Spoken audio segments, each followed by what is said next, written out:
Comment naviguer dans Moodle? Quand vous êtes dans Moodle, si vous ne savez pas où vous êtes, vous pouvez déjà commencer par regarder là-haut. Vous avez ici surtout, c'est quelque chose qui va vous intéresser particulièrement, c'est une ligne de navigation. Donc ici, on peut repartir sur le tableau de bord, qui est d'une certaine manière la racine de notre Moodle à nous. Et puis on est dans mes cours, formation FB Je Vis. Donc si vous avez envie de sortir d'un cours, vous repassez par votre tableau de bord, et puis vous pouvez ensuite choisir un cours depuis votre tableau de bord. Il y aura un tutoriel spécial sur les tableaux de bord. Mais là on va regarder juste donc comment naviguer. Donc maintenant on imagine que si vous êtes sur un cours qui est le cours que vous voulez suivre, donc tout se trouve sur une page dans Moodle. Tout se trouve sur une page, alors éventuellement avec, vous voyez qu'il y a des différentes rubriques, les rubriques peuvent être éventuellement dépliées, comme c'est le cas ici. Donc ici, vous dépliez les rubriques, mais vous revenez ici à la page avec toutes les rubriques qui sont listées. Et donc j'utilise le menu de navigation pour revenir à ma page d'accueil. Si vos rubriques sont dépliées, il n'y a pas cette étape d'ouvrir la rubrique. Ensuite, vous avez des activités à l'intérieur des rubriques. Vous pouvez les afficher, et une chose qui peut être intéressante, c'est que vous voyez que, selon la manière de s'adapter paramétrer, on peut afficher, soit manuellement, soit s'afficher automatiquement, une petite coche, ici, pour dire que c'est bon, cette activité a été faite. Donc vous avez comme ça des sortes de marque-pages sur votre cours, parce que c'est un cours qui peut prendre éventuellement plusieurs jours pour être suivi.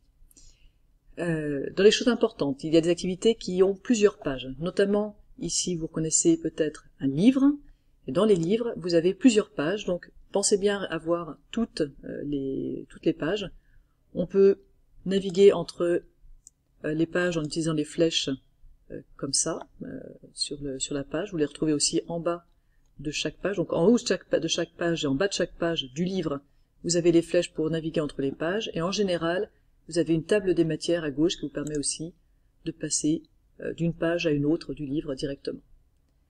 Je vais ressortir, alors comment je fais pour ressortir de cette activité? Eh bien, je vais passer par la navigation, et je vais aller sur la racine du cours. Donc je reviens à la racine du cours, et je vais vous montrer maintenant les leçons, donc c'est cette petite icône ici.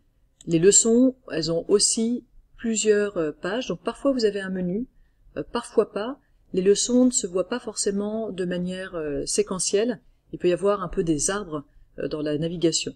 Donc en général, la recommandation c'est de suivre les boutons qui sont en fin de page et qui vous disent ce qui est possible de faire.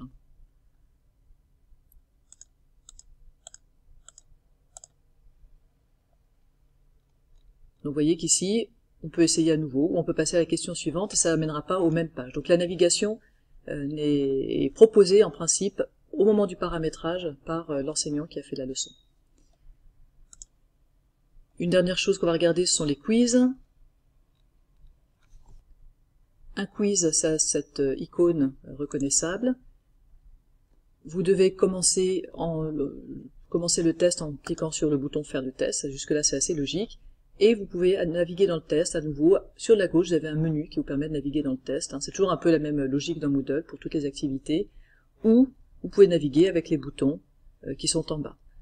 Sauf si l'enseignant a paramétré le quiz de manière à ce qu'il soit obligatoire de le faire de manière séquentielle. Mais en général, dans la plupart des quiz, on peut faire dans l'ordre qu'on veut, on peut revenir en arrière et on peut naviguer soit directement ici avec le menu de navigation, soit en utilisant les boutons en bas de la page. En résumé, quand on navigue dans un cours, on a toutes les informations, toutes les activités qui sont sur une page. On peut avoir plusieurs rubriques qui peuvent être pliées ou dépliées. Si elles sont pliées, il va falloir cliquer d'abord sur la rubrique pour avoir accès aux activités qui concernent la rubrique. On a la possibilité en général d'indiquer qu'une activité est achevée, de manière à avoir un suivi de ce qu'on a déjà fait. Et puis on navigue pour revenir sur la page d'accueil du cours avec le bandeau de navigation qui est en haut. Les livres et les leçons, attention, comportent plusieurs items, plusieurs pages, donc pensez bien à les voir tous. Et dans les quiz, on a la possibilité de naviguer entre les questions. Pour les livres et pour les leçons, c'est en général aussi le cas, et on a sur la gauche une table des matières.